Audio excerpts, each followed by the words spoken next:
video, I'm going to cover 4 books every blockchain gaming investor needs to read to understand the market better and to really be able to choose which games they invest into. And this is both for retail investors as well as VCs. I have been chatting to a lot of VCs lately, and it's clear that this would benefit them as well in terms of helping them understand the ecosystem, right? So the first book, it's called Virtual Economies Design and Analysis, right? So the background behind this book is it actually goes into Web2 gaming economies, and it really is a really strong read, right? I highly recommend getting it. It's $29 on Kindle. It's by Edward Castronova and Will Led. I don't know how to say his name, but it's a great book. And what it does, it covers down Web2 gaming economies, and it teaches you the importance of concepts like sinks and faucets, right? So sinks and faucets being inflow and outflow of, like, let's say, an in-game token, right? Like basically how is it generated and how is it, let's say, used, right? So this kind of shows you how to build more sustainable gaming economies, how to avoid ponzinomics, how to really balance supply and demand, and shows you kind of case studies of where things can go well and things can go wrong. So they do in-depth case studies on games like RuneScape, on EVE Online.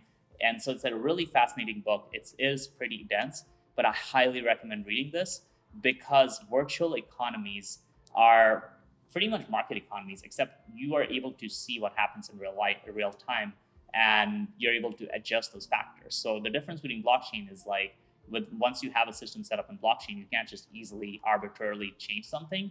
However, this does help in the economy design side of things as well. So that was a really great read.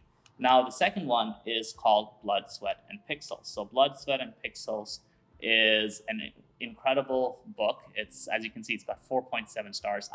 I listened to the audiobook personally, and what it's about is video game development, right? It's about the technical logistics, about the operational logistics, about the difficulty of making video game development work, right?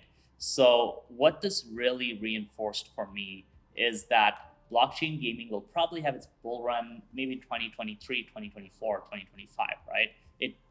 This year we're seeing some cool products come out, but video game development takes years and not months, right? So the best time to buy solid projects is probably when they're still in development, because you'll see projects being announced and then it's going to be like years until they're out. So that time period where they don't really have any catalyst is where prices are low while they're building the game. Now, this is in contrast to the NFT and token space where everything moves so fast. So these projects often get really underpriced because they just are building the game.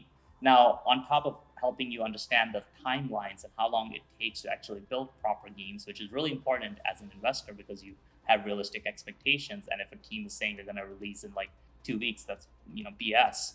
It also shows you how hard game development is and how unpredictable it is, right? Like, you could have an amazing team and still have a game that doesn't do well, right? There's so many things that can go wrong. So if you are a gaming investor, you don't want to put your bets in one basket, right? You want to be diversified. You want to have a bunch of different projects that you're invested into. If you're a VC, you probably want to have 10, 20, 30 projects. If you're a retail investor, same thing, because a lot of these projects are going to fail. And that's true in the real gaming industry, where the video game development is really freaking hard, right? Like, that's essentially what you learn in this game. So it really gives you respect, and it really gives you perspective, and it really helps you inoculate you against the hype boys who say that every project can be the next 20x, right? Now, the third book that I really like, it's called Superforecasting. So it doesn't really have anything to do with video games or basically anything in that space at all.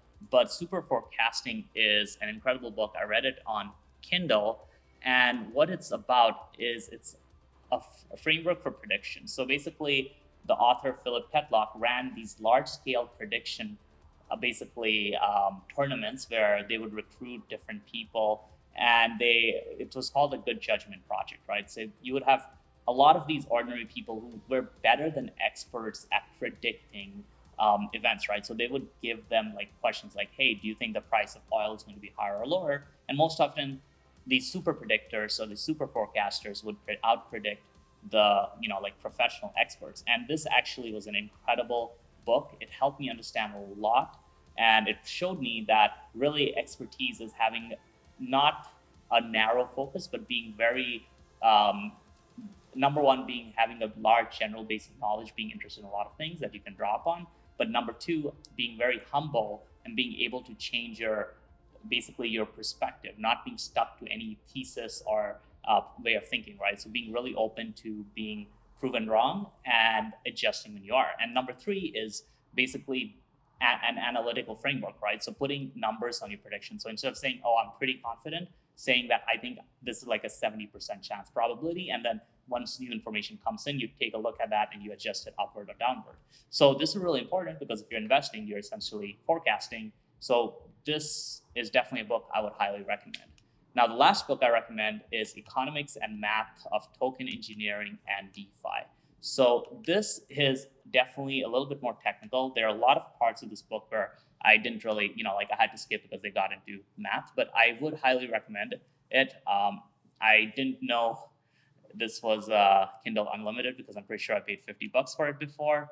But essentially, this book is really just dives deep into tokenomics. And what it does, it takes these principles of economics and then applies them to virtual economy design, right? So it's really a great book to understand tokenomics from a deeper perspective and kind of also what tokens are used for, which is a coordination mechanism and basically alignment of incentives, rewarding behaviors you want to reward, punishing behaviors you don't want to basically reward. So I would highly recommend reading this because this is just going to help you with really looking at in-game tokens and understanding if there is sustainability behind them, if this is a project that's going to do well, if there's going to be actual demand for the token, or if it's just a useless kind of token for token's sake.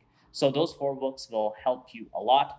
Thanks for watching this video. Make sure to subscribe and make sure to follow me on Twitter. There's a link in the description to my Twitter where I often post alpha. So I'll see you in the next video. Cheers.